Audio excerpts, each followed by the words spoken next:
The undisputed king of motorcycle daredevils is Evel Knievel. For 3 decades, the entire world was a witness of his success or failure. His most memorable stunt gone bad was in 1967, Caesar's Palace, Las Vegas, Nevada.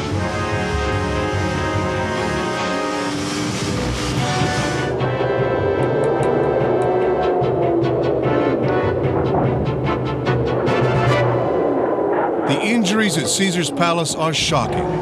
Evel Knievel breaks over 40 bones and is in a coma for 30 days.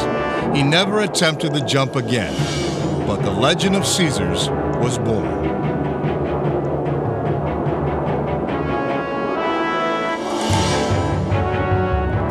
It took 13 years to get approval for stuntman Gary Wells to attempt to once again jump the fountains at Caesar's Palace. We've had 5 approaches so far. This appears to be at 90 miles an hour. He's up.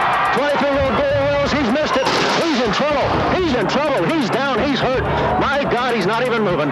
He's hurt. He's hurt. Gary Wells breaks his back, both legs, both lungs collapse, and his aorta is ripped from his heart. But he survives. The reason this stunt went bad was because someone moved his landing ramp during the night. The fountains of Caesar's Palace claim another rider, and the legend continues.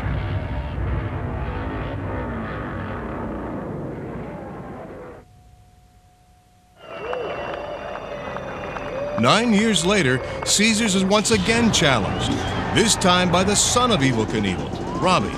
The distance is 170 feet. A distance Robbie has never jumped before.